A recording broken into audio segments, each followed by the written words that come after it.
Bienvenue dans le Meeting Club. Avec ce podcast, nous anticipons les changements, décryptons les futurs enjeux RH, compétences et formations. Je m'appelle Morgane Marietti, je suis entrepreneur, cofondateur de Proactive Academy, l'entreprise qui forme vos salariés. Nous vous proposons un regard croisé sur tous les sujets du moment, avec des experts, des entrepreneurs, des managers. Tout ça pour nous aider, vous aider à rester dans l'air du temps. Je vous propose donc de bien vous installer et de profiter. Je m'occupe du reste.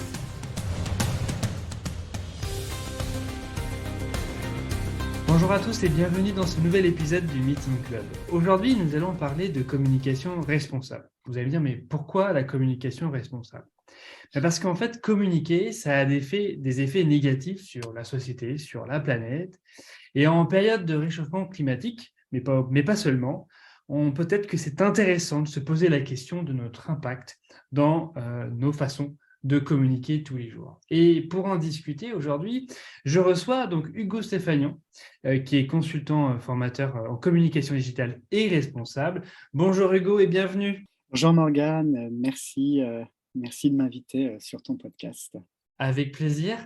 Dis-moi, je vais te laisser très rapidement te présenter, qui es-tu, ce que tu fais et d'où tu viens. Très bien. Eh bien, écoute, comme tu le disais, je suis consultant en communication digitale et responsable. Moi, j'ai un parcours de communicant, notamment en agence de contenu et de réseaux sociaux. Donc, mon métier au départ, c'est d'aider les entreprises, les organisations à prendre la parole sur les réseaux sociaux, à travers leur contenu, etc. J'habite Lyon, je fais ça bientôt depuis 10 ans dans les médias sociaux et le contenu. Et puis il y a quelques années, pendant le confinement notamment, je me suis intéressé à ce sujet que l'on va voir aujourd'hui de la communication responsable. D'accord. Alors, la communication responsable, c'est vrai qu'on peut se dire, bon, voilà, qu'est-ce que c'est encore ce truc qui nous sort parce que automatiquement, ça impacte beaucoup de gens. Quelle définition on peut déjà donner à la communication responsable ?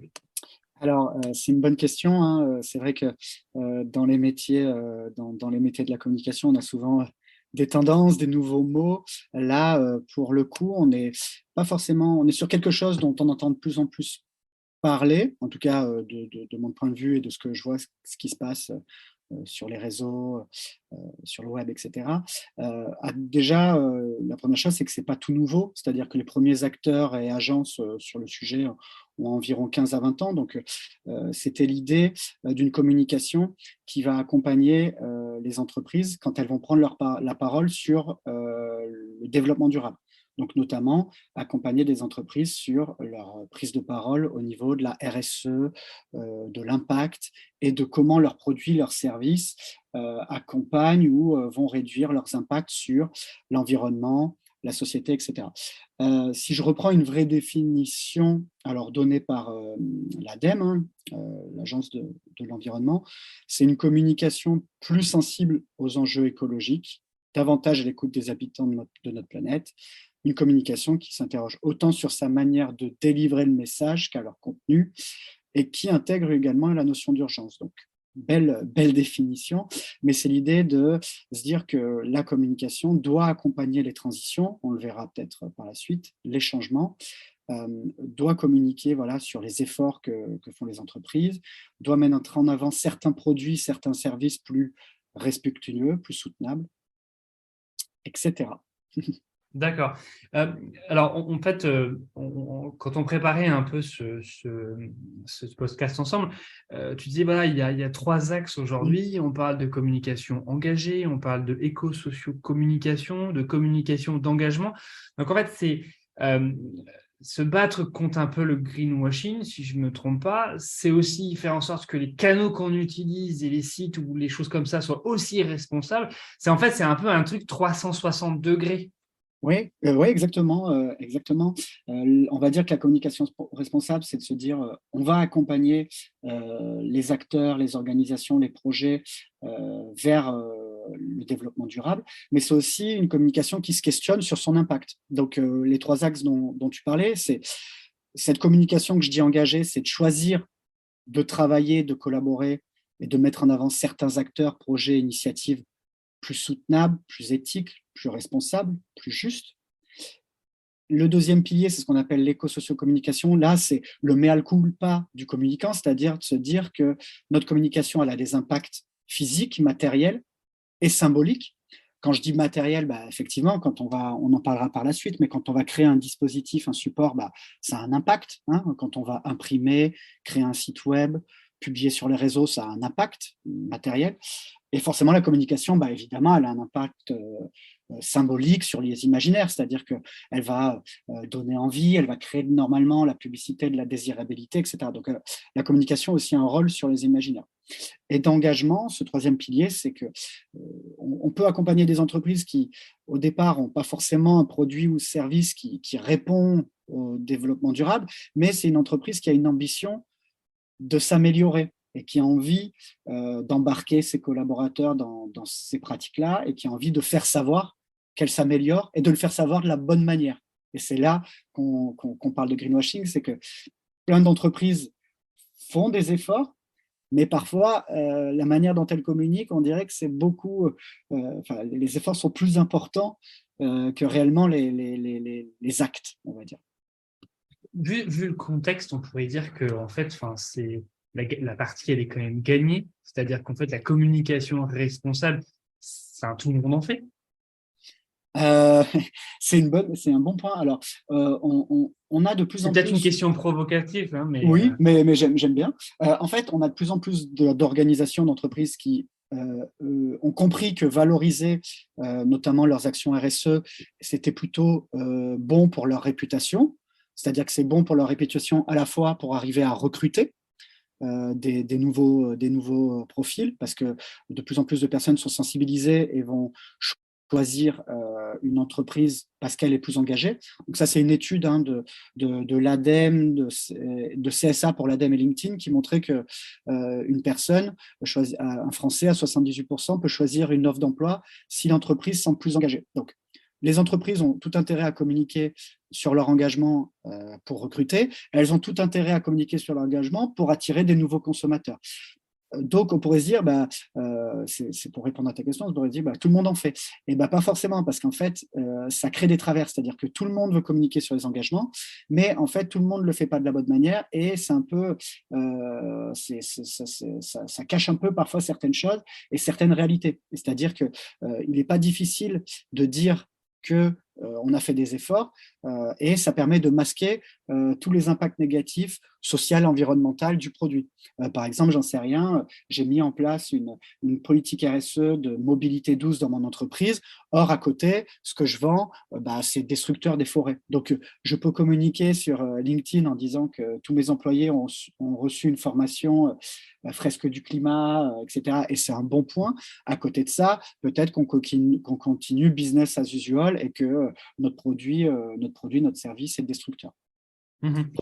Donc non, tout le monde n'en fait pas et il y a encore beaucoup de travail. Ok.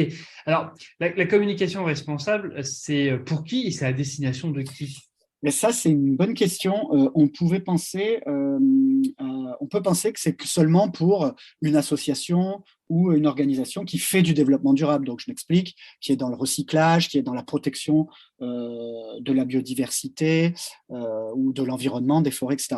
Et en fait, en tout cas, de mon point de vue et de point de vue d'autres acteurs de la communication responsable en France, ça touche pas mal de secteurs parce que l'idée, c'est de se dire, on va communiquer avec et pour des acteurs qui répondent aux objectifs du développement durable. Et les objectifs du développement durable, ce n'est pas que l'environnement. C'est effectivement, il y a une partie sur l'environnement, mais il y a aussi des sujets liés à la pauvreté, à l'égalité, à l'insertion professionnelle, aux océans, à la préservation, au fait que tout le monde puisse avoir une formation et un travail de qualité, à réduire les inégalités, à essayer d'amener les consommateurs vers une consommation plus responsable. En fait, il y a 17 objectifs de développement durable qui vont du plus environnemental au plus social, en passant par l'égalité, la paix, le fait de vivre dans des villes et dans des espaces de qualité. Donc, en fait, en termes de secteur, c'est hyper transverse, j'ai envie de dire. C'est à la fois travailler pour des acteurs de l'environnement ou de l'énergie renouvelable, mais également de l'efficacité énergétique. Ça peut être travaillé pour des acteurs de la formation, de l'insertion, de l'inclusion, de la diversité. C'est tout ce qui est devenu un peu plus responsable, hein. On parle de finances responsables, des entreprises comme Helios ou Green Got qui réinventent un petit peu la banque. Et ben, ça rentre dans un scope de communication responsable. Ça peut être aussi travailler pour des acteurs de la mode, d'une mode plus durable. Ça peut être aussi travailler pour la mobilité douce, notamment tout ce qui est autour du vélo. Enfin voilà, tu vois, il y a Ouais. beaucoup de choses. Est-ce qu'on a remarqué, le fait de faire de la communication engagée, ça veut dire, responsable, pas engagée, pardon, c'est toi comme quoi le lapsus, mais la communication responsable, est-ce que ça veut dire que c'est une demande des consommateurs, des citoyens, que ce soit français ou européens? Est-ce qu'on a des chiffres qui justifient en fait, que les entreprises et les communicants doivent changer leur façon de s'adresser à nous? On parle bien sûr des gens qui ont décidé de faire attention à leurs données sur Internet, avec les bloqueurs et autres. On parle de 40% de Français qui utilisent des bloqueurs de publicité, donc ça veut dire qu'ils ne veulent plus être touchés. Les gens qui ne regardent pas la télévision et qui refusent, entre guillemets, la publicité descendante. Voilà, est-ce que tu as des choses là-dessus? Très bonne question et qui apporte une réponse assez large, j'ai envie de dire. En fait, le principe, la communication, les métiers de la communication, normalement, elles doivent accompagner des changements, elles doivent accompagner l'économie et la société. Donc, on sent, même si tous les changements ne sont pas là, qu'il y a quand même un petit changement dans le changement de la société. Alors, pas pour tout le monde, mais on sent qu'il y a quand même un changement de comportement. Voilà, quand on sait que voilà, il y a 83% environ des Français qui consomment du bio. Ça ne veut pas dire que tout le monde puisse en acheter, hein, effectivement, mais il y a de plus en plus le développement du seconde main, de l'économie circulaire. On parlait beaucoup de sobriété énergétique et apparemment, on a bien suivi les recommandations et on a tous un peu baissé nos chauffages. En tout cas, il y a plein de petits signes, petites preuves comme ça, même si ce n'est pas forcément assez, enfin, ce n'est pas à moi de le juger. Il y a plein de petits signes comme ça qui montrent que la société de la surconsommation, de l'achat et cette société d'économie qui ne prend plus en compte les impacts, bah, petit à petit, elle s'étiole, pas totalement, hein, mais qu'il y a des petits bouleversements et qu'il faut accompagner ces changements. Pourquoi il faut accompagner ces changements? Parce que, tu l'as dit en introduction, on le sait, hein, avec les rapports du GIEC, toutes les informations précises que l'on a sur l'augmentation de la température, l'acidification des océans, la crise énergétique, on le sait que dans tous les cas, même si ces changements de société, on ne voudrait pas les prendre en compte, bah, va falloir qu'on les prenne en compte. Donc moi, la communication responsable, elle vient aussi accompagner ces changements-là, c'est-à-dire les rendre plus désirables, les accompagner, les expliquer, en faire de la pédagogie. Il y a un autre point, je pense, qui demande d'une communication plus responsable, c'est que on n'a jamais autant communiqué, autant eu de canaux de communication, et pourtant, il y a de plus en plus de défiance envers les entreprises et les institutions. Donc, c'est qu'il y a un message qui ne passe pas. C'est-à-dire que toutes les entreprises communiquent, quasiment, toutes les organisations. La communication politique est très forte, la communication des collectivités est très précise. Et pourtant, on se rend bien compte qu'il y a une certaine défiance. Donc c'est qu'il y a un problème de communication. Et la communication, ce n'est pas juste descendant, hein, c'est mener une conversation. Donc, en fait, j'ai pas de chiffres, c'est plus la communication responsable, elle naît d'un contexte qui est, il y a des petits changements de société qui existent, qui arrivent et qui vont devoir être continués si on veut répondre aux enjeux du dérèglement climatique, donc qui vont devoir s'accentuer. Il y a une défiance des citoyens envers les institutions et envers le politique pour certains, et donc il faut recréer le lien et la confiance. Et il y avait ce que tu dis, il y a la révolution numérique qui, certes, génère des richesses, mais qui commence aussi à inquiéter sur une fracture numérique qui se crée, sur la protection des données, sur des inquiétudes peut-être liées à l'intelligence artificielle, des destructions d'emplois, etc. Donc, on est dans un contexte de mutation, de transition, certaines parlent de transformation. Ça, c'est un sujet un peu plus philosophique, je ne suis pas assez calé là-dessus, mais en tout cas, on sent qu'il y a des changements. Et donc, la communication responsable, elle doit accompagner ces changements. voilà comment Ok. je répondrai. Donc là, on a en fait, dans ce premier quart d'heure, un peu défini ce qu'était la communication responsable, d'où elle vient, de ce qu'elle essaye, entre guillemets, de mettre en place. Est-ce que maintenant on peut un peu aborder les outils, c'est-à-dire qu'est-ce qu'on a à disposition pour mieux communiquer et communiquer responsable? Si on peut définir un peu, enfin, en fonction des axes, parce que j'imagine qu'on n'utilise pas toujours la même chose. Oui. Voilà, par quoi on commence? C'est vrai qu'après cette partie un peu théorique et qui, j'espère, était assez claire, dans les faits, ça veut dire quoi, être un communicant responsable? Parce que, l'un des exemples que je prends est en premier, parce que je trouve qu'il est assez concret, et puis on pourra en prendre d'autres par la suite, c'est l'exemple de ce qu'on appelle les sites web éco-conçus. Donc là, on va sur le numérique. Pourquoi je prends cet exemple-là? Parce qu'il va reprendre ce que je t'ai dit sur le contexte, c'est-à-dire qu'on sait que le numérique représente 4% des émissions mondiales de CO2 et qu'à horizon 2025, il représenterait 8%. Donc, le fait qu'on fasse ce zoom là ensemble, Morgane, que je regarde mon écran et que je sois connecté tous les jours et que j'utilise mon téléphone, on sait que ça génère du CO2. Alors, petite précision. Moi, j'ai pas de voiture aussi, tu vois. Oui, voilà, bien sûr. Et du coup, chacun, voilà, dans son mix carbone, voilà, moi, j'ai pas de voiture, toi non plus, mais on utilise plutôt son téléphone, etc. Mais en tout cas, on sait que ça génère et qu'il va y avoir une augmentation des usages et du nombre de terminaux. Ce qui est important de le dire, c'est que parmi ces émissions du numérique, il y a une partie utilisateur, notamment l'achat de matériaux, donc téléphone, ordinateur, tablette, etc.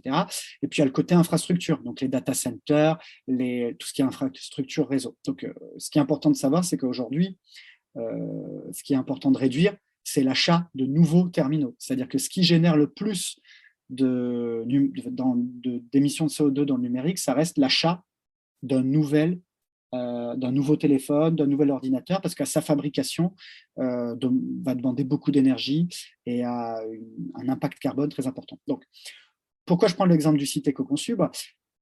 C'est un secteur qui explose avec une augmentation des terminaux. C'est un secteur qui a un impact important, que ce soit dans les métaux rares qui sont générés, dans l'utilisation, etc. Et c'est un secteur où on peut agir en tant que communicant. On peut agir, et notamment sur les sites web. Alors, on va se dire pourquoi, qu'est-ce que ça fait, c'est quoi un site web, on va dire responsable éco-conçu? En fait, c'est un site web qui va avoir un impact matériel moins important.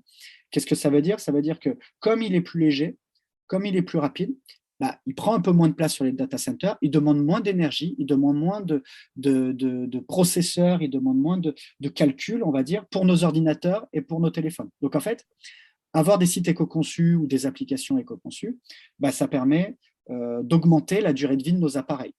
Je sais pas, tu vois, c'est vraiment la puissance qu'on demande. Mais ça veut dire que sur un site éco-responsable qui est plus léger, c'est-à-dire faire un travail sur le poids des images, parce qu'après, il faut aussi que l'efficacité des serveurs soit disponible. Oui, l'idée sur un site éco-conçu, comme tu l'as dit, c'est pas forcément l'éco-conception d'un site web, on va essayer de penser dès le départ à son usage, à ses fonctionnalités. Je m'explique, on va dès le départ se questionner sur les fonctionnalités dont on a besoin, les contenus dont on a besoin, les pages dont on a besoin. Ce qu'on sait sur un site web, c'est qu'il y a peut-être quasi la moitié des fonctionnalités qui sont quasiment jamais utilisées ou pas essentielles. Donc, en fait, on fait souvent des sites avec plein de plages, plein de blocs, plein de fonctionnalités. Et en fait, il y en a une grande partie qui ne servent à rien. Donc déjà, c'est d'aller à l'essentiel. Ensuite, on va évoluer, on va mesurer la consommation actuelle du site et voir où on peut faire des optimisations. L'éco-conception, c'est pas optimiser chaque ligne de code, c'est plus simplifier, faire aller à l'essentiel, être plus frugal. Donc, comme tu l'as dit, ça passe par le poids des images, ça passe par éviter certaines vidéos, ça passe par simplifier le parcours, c'est-à-dire faire en sorte que l'utilisateur il arrive à sa réponse le plus rapidement possible sans avoir eu à ouvrir 15, 25, 35 pages. D'accord.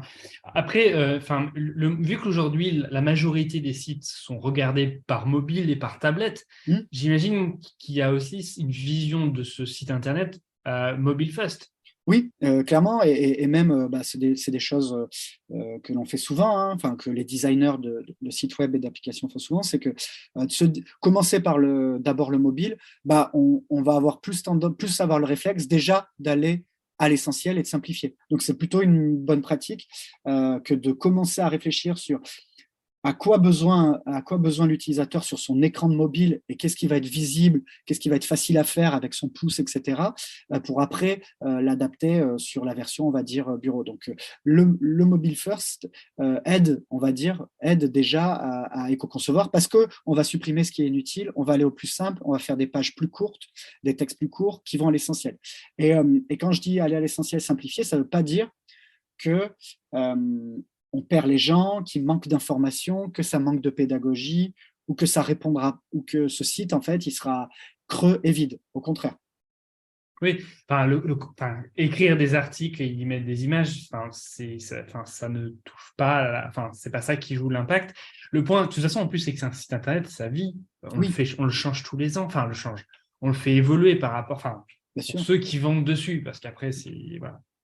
Oui, tout à fait. Mais cette idée aussi, dans le parcours, enfin, dans les étapes pour développer un site éco-conçu, c'est aussi de se questionner sur les évolutions potentielles qu'il va y avoir, comment on fait, comment on choisit des technologies, des ressources, un design qui va essayer de durer.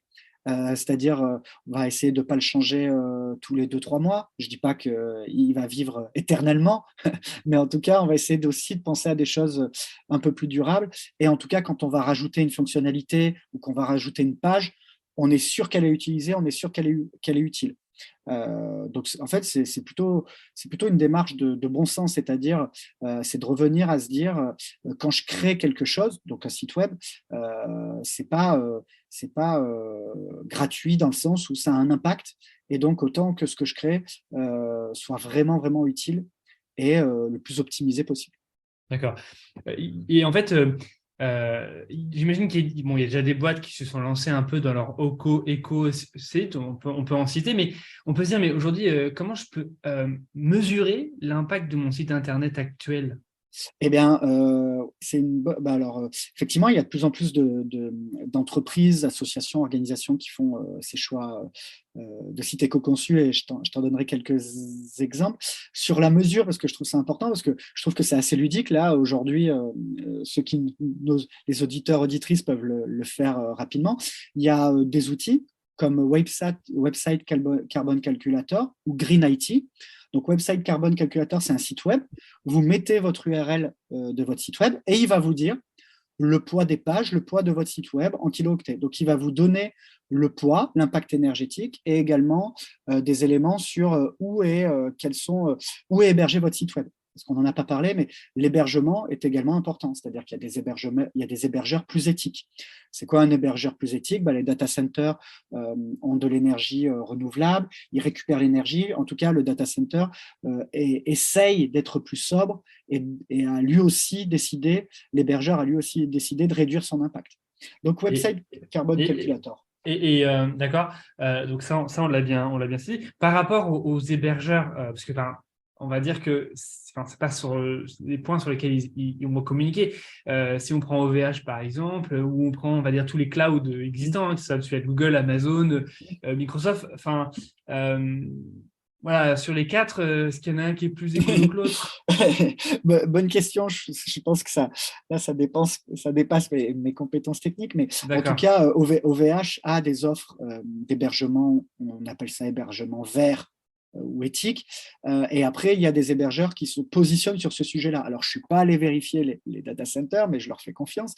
Par exemple, un Infomaniac, voilà, sa proposition en tant qu'entreprise, c'est de proposer des serveurs en réfléchissant à leur consommation électrique et à leur consommation d'eau. Parce que ce qu'on oublie parfois, c'est que pour Refroidir. refroidir. Donc, ils mettent en place, ils mettent en place des multiples calculs, initiatives, procédures pour que leurs serveurs il impacte, c'est clair, hein, il n'a pas d'impact zéro, ça n'existe pas, mais ils réfléchissent à ce qu'il ait l'impact le moindre possible. Donc, on sait qu'il y a des hébergeurs dits éthiques avec ces propositions-là et dans lesquels on peut faire confiance. Après, sur les grands géants, j'avoue que je ne suis pas allé vérifier et cela dépasse un peu mes compétences. D'accord. C'était pas de question piège, hein, c'est pas l'objectif, mais le point, donc autre sujet moi, qui m'intéresse, c'est la gestion des données.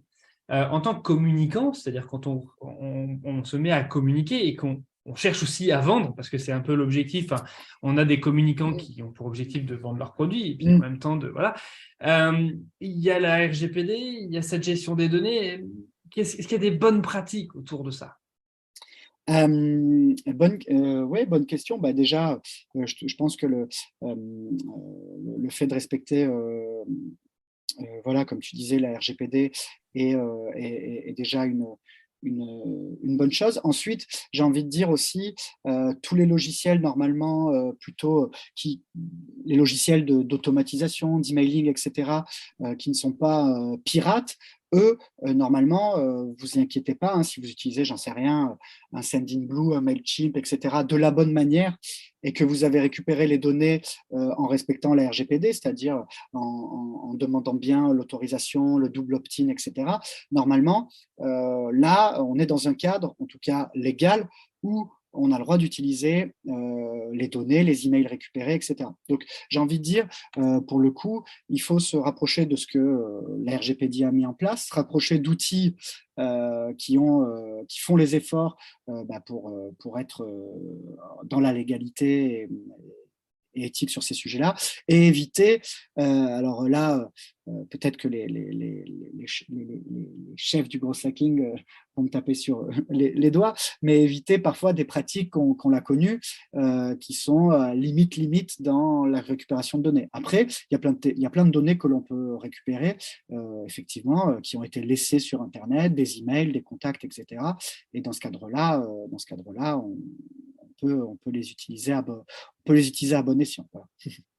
Très bien. Alors, on va parler maintenant qu'on a parlé un peu des outils, est-ce qu'il y a d'autres outils en dehors du site Internet sur lesquels on peut faire attention? Clairement. Et on va parler peut-être, je suis preneur d'avoir ces retours-là, et après on parlera de comment on communique sur l'écologie et comment on évite de faire du greenwashing, comment on fait la différence entre les deux. Ouais. D'autres outils un peu sur lesquels on peut faire attention ou Oui. optimiser? Tout à fait. Alors, on a pris l'exemple du site éco-conçu. Après, l'éco-conception, l'éco-conception, globalement, c'est le fait de réfléchir à l'impact d'un support. Donc là, on a réfléchi à l'impact du site Internet, mais l'impact d'un support en communication, ça peut être l'impact d'un imprimé. Donc, d'un imprimé, un catalogue, un flyer, un magazine, etc. Donc, il y a tout un pan de la communication, on va dire, de l'impression du print, qui peut être éco-conçu. Donc, c'est de réfléchir à l'imprimeur, c'est de réfléchir à l'encre, c'est de réfléchir au papier.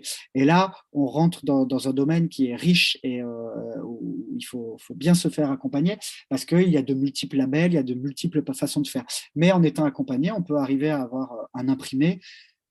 Pareil, on n'arrivera jamais à l'impact zéro, mais qui a un moindre impact sur les forêts, sur l'encre, parce que c'est des encres plus naturelles, c'est des forêts mieux gérées, c'est une meilleure procédure de sélection du papier, etc. Donc, le site éco-conçu, on a le print éco-conçu, d'autres outils sur lesquels on peut intervenir. C'est aussi, par exemple,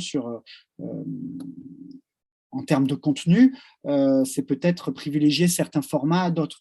On sait que, par exemple, ne pas automatiquement, alors la vidéo est un formidable support, mais avant de se dire je fais une vidéo, je vais créer une vidéo parce qu'il faut faire une vidéo parce que c'est le meilleur support qu'il soit, il y a plein d'autres formats qui existent aujourd'hui en ligne. On a parlé d'articles, on est en train de faire un podcast, on peut faire des visuels, qui peut-être vont tout aussi bien passer le message, faire passer le message, qui vont tout aussi bien être efficaces et qui, dans tous les cas, vont demander quand même moins d'énergie, que ce soit de ressources humaines, que ce soit d'énergie, etc., à créer. Donc, c'est aussi des réflexes, la communication responsable. C'est pas tout de suite déployer tous les moyens possibles, mais essayer d'avoir un mix de moyens alliant site internet, articles, contenu, le plus intelligent possible en réfléchissant à son impact.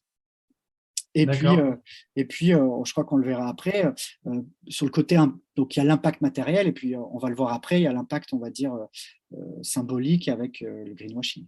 Mhm. Mais en fait, communiquer un peu plus responsable, ça coûte plus cher que communiquer normalement. Il faut avoir les moyens, non? C'est Je une bonne... provoque, hein, mais Oui, c'est une bonne question. Alors, euh, euh, sur certains choix de print, du print plus responsable, un petit peu, forcément. Un choix de papier d'une meilleure qualité, d'une encre peut-être un peu plus naturelle, etc.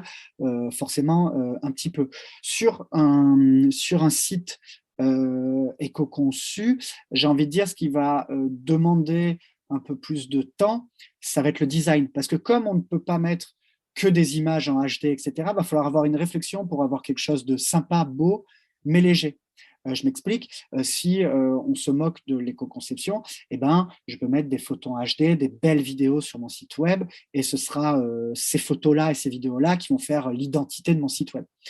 Dans une démarche éco-conception, on doit limiter les images, on doit limiter les vidéos. Ça ne veut pas dire qu'on les interdit, mais on doit les limiter pour limiter l'impact.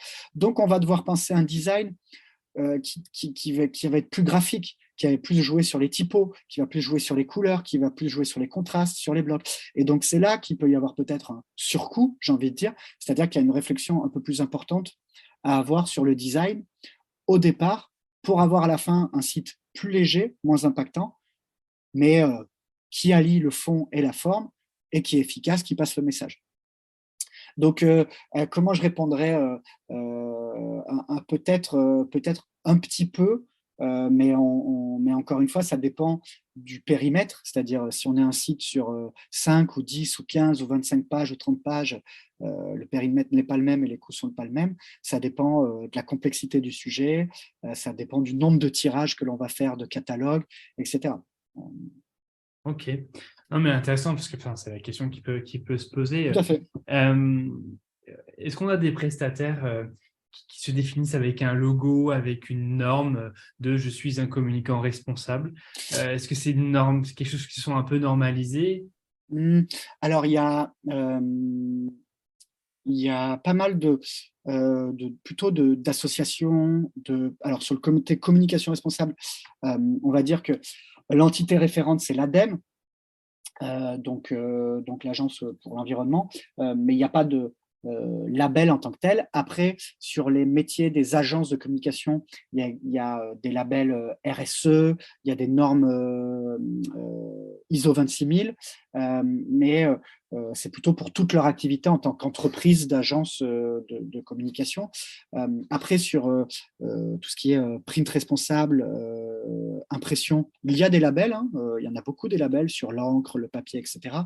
Mais aujourd'hui, il y a pas mal, il y a à la fois d'un côté les normes, il y a à la fois d'un côté l'institution comme l'ADEME, il y a des communautés qui se créent.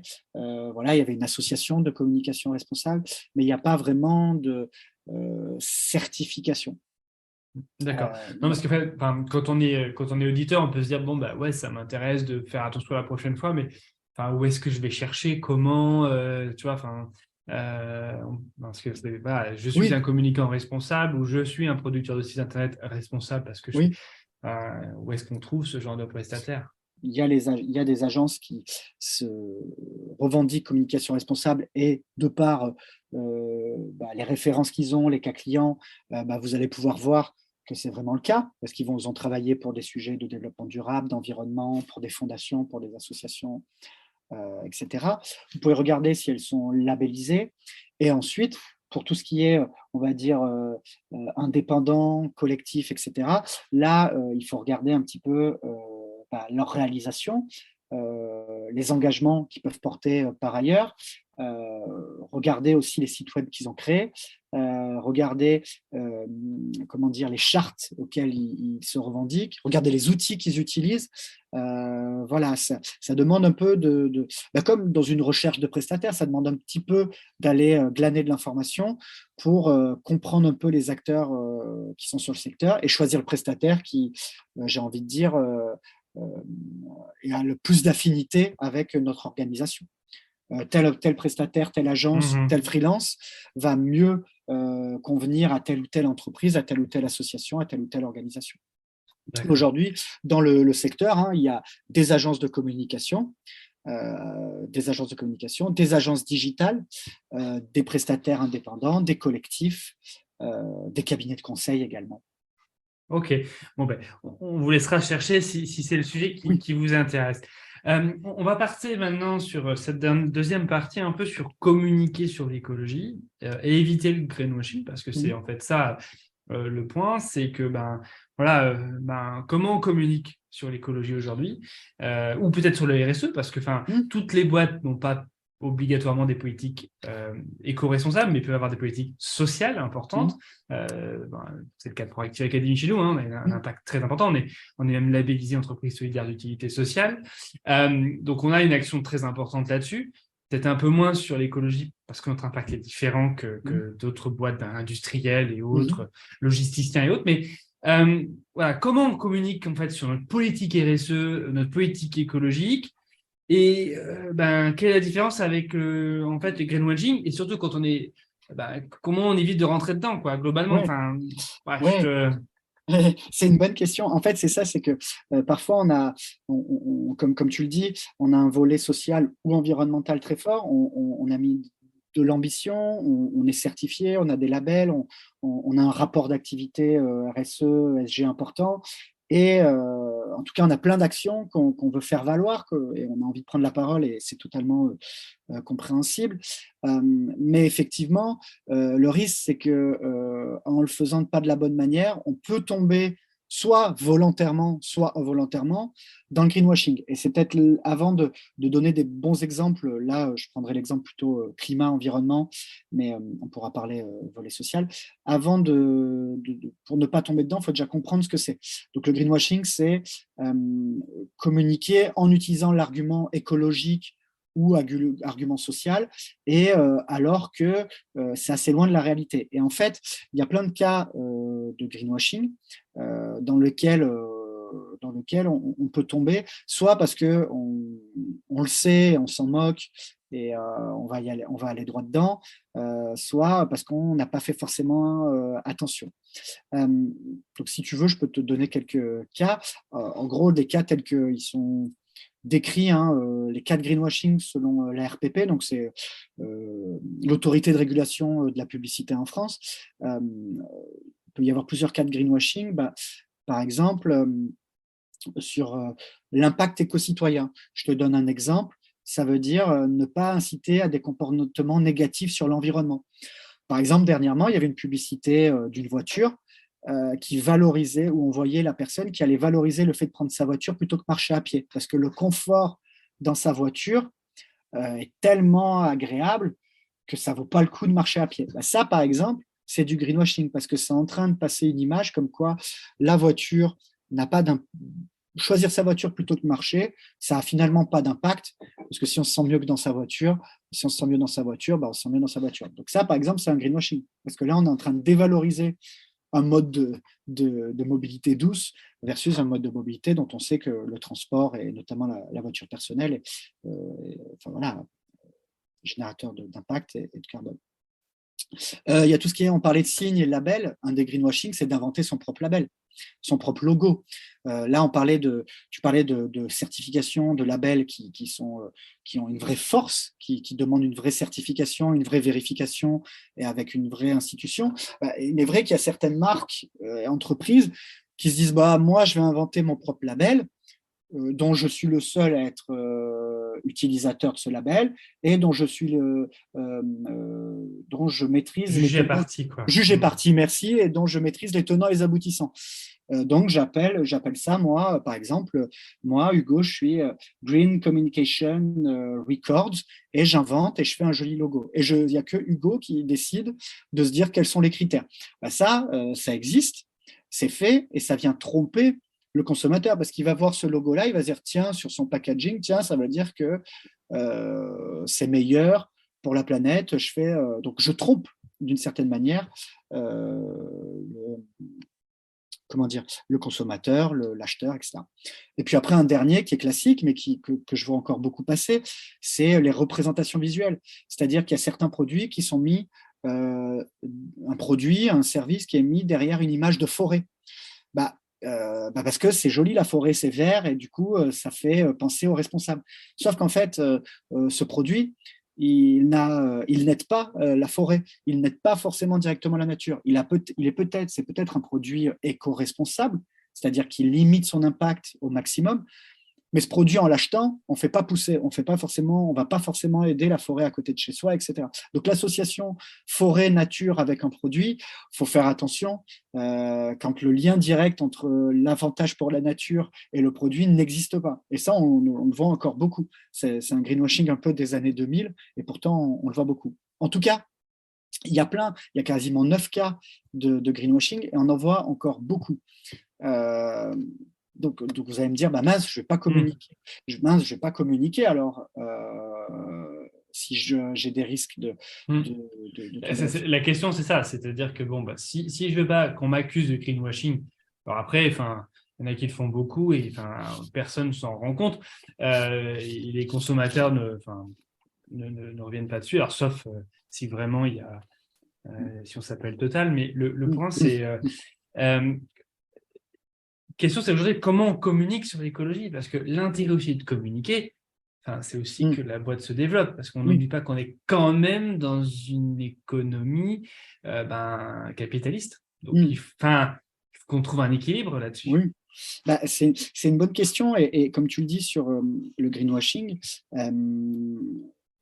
en fait, on peut se dire, comme tu l'as dit, en fait, dans la condition d'urgence où on est, l'éthique du communicant et de l'entreprise, c'est de ne pas tromper. On ne va pas tromper en mettant des faux prix, on ne va pas tromper en mettant des fâchettages. Donc, l'argument écologique, normalement, si on a une certaine forme d'éthique, on va éviter de tomber dessus. Effectivement, il ne va pas y avoir des milliers d'appels de citoyens disant là, il y a du greenwashing, mais en fait, à force de le faire, on va étioler la confiance, on va perdre le lien, et en fait, c'est destructeur pour la réputation, etc. Et puis, chemin faisant, les individus, les jeunes, moins jeunes, étant de plus en plus formés, on est de plus en plus experts à repérer le mensonge, même dans les arguments écologiques. Donc, on a tout intérêt pour une entreprise, si on se dit une entreprise respectable, éthique, etc., à éviter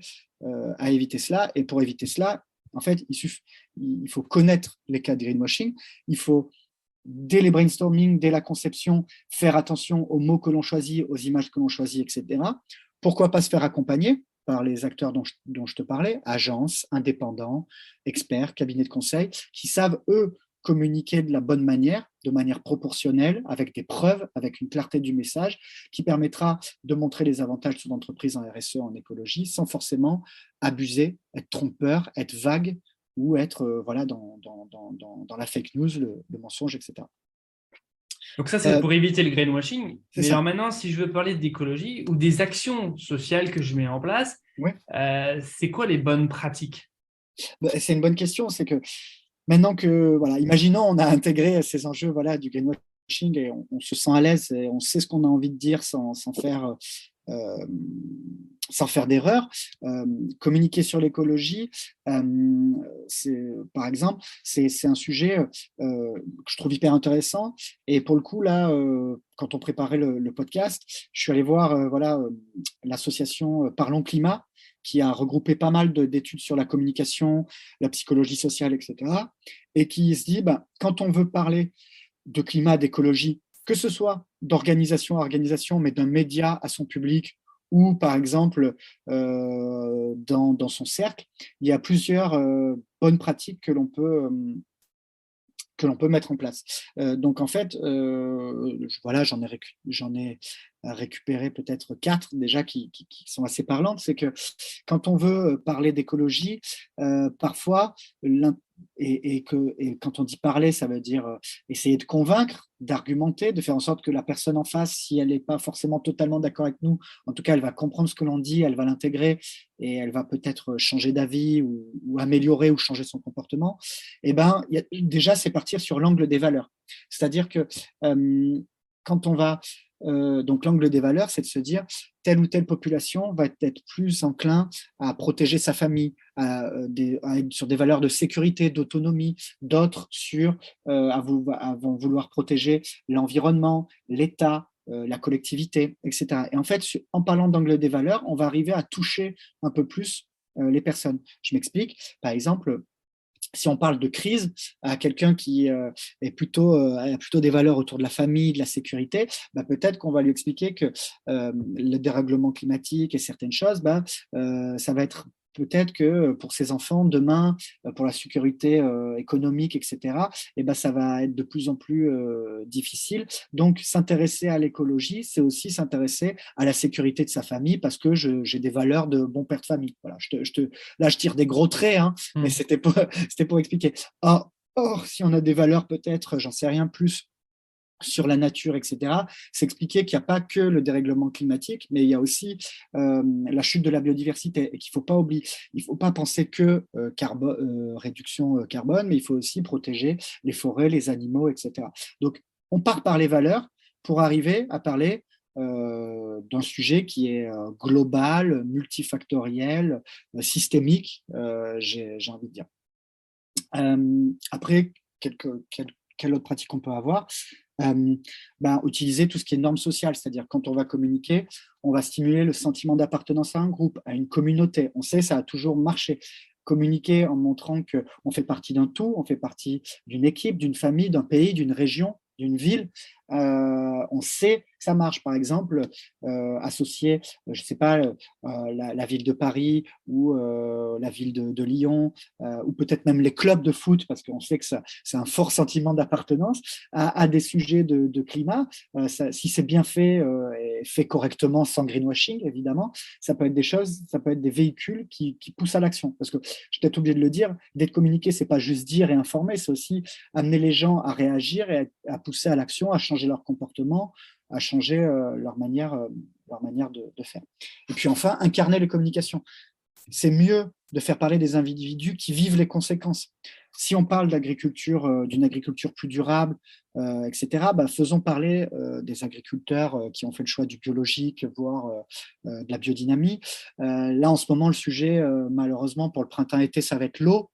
Peut-être faisons parler les premiers qui vont être touchés dans les territoires et qui, avec le manque d'eau, vont vraiment avoir des problèmes pour mener leur activité, mener leur travail, etc., etc. Donc, incarner les communications, c'est mieux que envoyer des chiffres, des théories, etc., pour toucher les gens et pour faire en sorte qu'ils prennent conscience. Mais quand on est une entreprise et qu'on fait ces actions-là, c'est-à-dire qu'on doit réfléchir à ce que les individus au sein de mon entreprise s'expriment par rapport aux actions qu'elles ont mis en place ou qu'ensemble ils ont mis en place par rapport en fait aux actions, à leur engagement écologique ou social. Oui, l'idée, c'est de se dire, pour communiquer sur ces sujets-là, il faut déjà voir dans ces parties prenantes et sur quel sujet je peux me positionner en termes d'organisation, parce que je ne dis pas à toute organisation d'aller parler climat si ce n'est pas directement d'aller parler climat, de sortir plein de communications, si ce n'est pas directement lié à son activité. Par contre, ça peut être parler du volet social, etc. Et c'est de trouver les bons leviers, les bonnes personnes pour incarner, le bon angle de valeur pour que ce message porte. Et le bon angle de valeur, ça dépend d'à qui on s'adresse. C'est la compréhension de savoir qui sont mes clients, qui sont mes partenaires, qui sont mes investisseurs, qui sont mes futurs clients, mes futurs recrues, et quelles sont un peu leurs valeurs fortes et leurs valeurs fortes qui vont faire que quand je vais parler climat ou social, je vais parler, ils vont me comprendre et du coup, il va y avoir une adhésion entre l'organisation et ces publics-là. Super. Il nous reste moins de 10 minutes ça va vite. sur cet épisode. Oui, ça va très vite. Moi, j'aimerais juste là, sur les 10 dernières minutes, quels conseils on peut donner à une entreprise qui veut faire de la communication responsable d'où elle part, quelles sont les étapes un petit peu à suivre et à mettre en place pour se lancer, un diagnostic, les étapes, les choses, etc. Voilà, toi, quand tu travailles avec ce genre de sujet avec un de tes clients, voilà, tu passes sur quoi? Quelles sont les étapes? Comment les aider? Voilà. Je ne sais pas si c'est clair dans ma question. Si, si, c'est très clair, Morgane. Je dirais la première étape, c'est que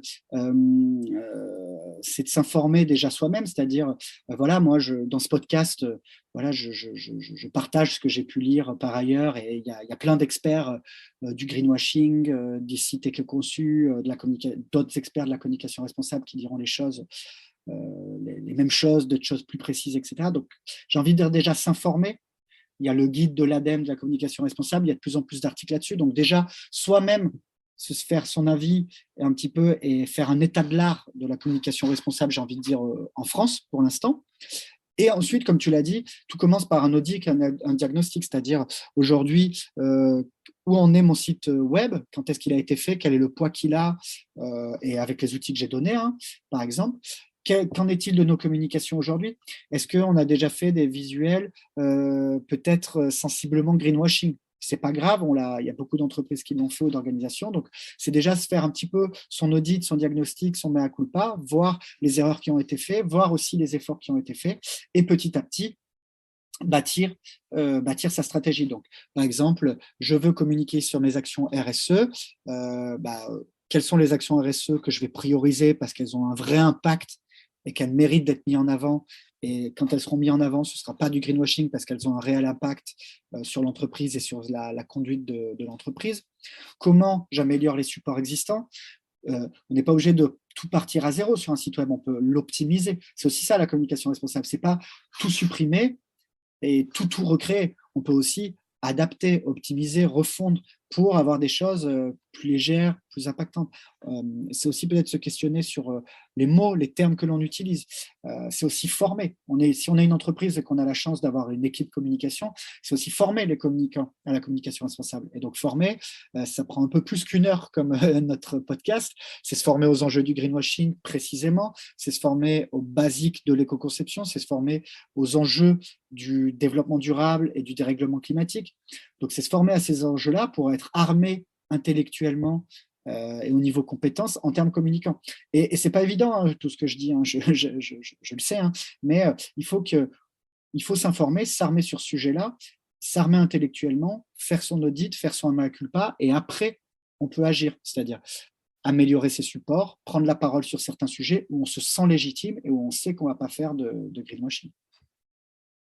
Super. Je pense que c'est un très, très bon moyen déjà de commencer à se poser des questions, réfléchir en fait au sujet. Parce que communiquer sur le point, voilà, c'est pas facile, surtout quand déjà en interne chez nous, il y a des choses à mettre en place qui sont pas aujourd'hui si significatives que ça. Tout à l'heure, on parlait un peu on va dire de support de communication, donc c'est-à-dire limiter la partie vidéo, faire attention au support papier, favoriser l'audio, favoriser le texte. Est-ce qu'il y a d'autres choses? Oui, il peut y avoir d'autres choses. Alors, on n'en a pas parlé, mais la communication, en tout cas le marketing, c'est aussi l'événementiel. Donc l'événementiel, hein, on le sait, sur des salons ou l'organisation, la création d'un stand, etc. En tout cas, tout ce qui est événementiel génère des déchets, génère des déplacements, de la création de matière, etc. Donc on peut aussi agir sur les événements. Donc sa manière de créer son stand, réutiliser des matériaux, choisir de prendre le train plutôt que l'avion pour se rendre à l'événement, etc., etc. Donc il y a toute une partie sur l'événement qui est encore très très riche et il nous faudrait bien plus, encore pas mal de temps pour discuter. Donc il y a cette partie-là qui est hyper intéressante. Il y a un sujet que je vois monter qui je trouve aussi assez intéressant, c'est le marketing d'influence. Parce qu'on parle de dérèglement climatique, de surconsommation, etc. Il est vrai que le rôle d'un influenceur, c'est de pousser à la consommation. C'est quand même, beaucoup d'influenceurs sont des véhicules du consumérisme. Alors, l'influence responsable, c'est de se questionner en se disant, est-ce que je choisis des influenceurs qui intègrent aussi ces enjeux-là, qui sont aussi fair play dans les pratiques. C'est-à-dire que la communication responsable, c'est aussi fair play dans les pratiques, dans la manière de travailler entre un prestataire et son organisation, dans la manière de travailler dans son service de communication, dans son manière de traiter avec des influenceurs, avec des créateurs de contenu. La communication responsable, c'est aussi avoir plus d'éthique, plus de fair play, plus de valeur dans aussi les pratiques que l'on a avec les acteurs de la communication. Donc l'influence responsable. C'est vrai que si vous tapez sur un influenceur qui fait du dropshipping à Dubaï, bon, c'est vrai que l'impact est un peu différent que si on travaille sur des bon. Non, mais c'est vrai que les influenceurs, et puis ça, j'ai fait un sujet sur le marketing d'influence, je vous invite à l'écouter, où on parle d'influenceurs et d'influenceurs. Et en fait, c'est pas du tout la même chose. Il y a de la réglementation aussi autour du marketing d'influence. Sur les réseaux sociaux, on ne peut pas, entre guillemets, communiquer n'importe comment. Et surtout, si on fait, entre guillemets, du placement de produits, il y a des obligations légales à informer le public, et il y a des gens qui ont des problèmes en ce moment juridiques parce qu'ils n'ont pas respecté ce sujet. Donc l'entreprise est responsable, mais l'influenceur surtout aussi. Super, c'était un super sujet. Je pense qu'on aurait pu encore parler des heures, mais malheureusement le modèle fait qu'on reste pendant 1 heure pour que nos amis eux continuent à nous écouter. Merci beaucoup Hugo pour le temps que tu m'as accordé. Chers amis, j'espère que vous avez apprécié cet épisode-là. N'hésitez pas à avoir en fait toute la documentation disponible sur Internet si vous voulez approfondir. Et on se retrouve avec un grand plaisir dans notre prochain épisode du Meeting Club. Je vous dis à très bientôt et une très bonne journée. Au revoir. C'est super, vous avez suivi l'émission jusqu'au bout. Je vous remercie beaucoup pour votre fidélité. Si vous avez aimé cet épisode, n'hésitez pas à commenter, à liker, à partager à vos amis et surtout à mettre 5 étoiles, 20 étoiles, 30 étoiles sur Apple Podcast. Ce podcast, le Meeting Club, a été produit par Proactive Academy, une entreprise qui vous accompagne dans la formation et la montée en compétences de vos salariés. Je remercie toutes les équipes pour leur aide et pour leur investissement de tous les jours. Et je vous dis à très bientôt dans le Meeting Club.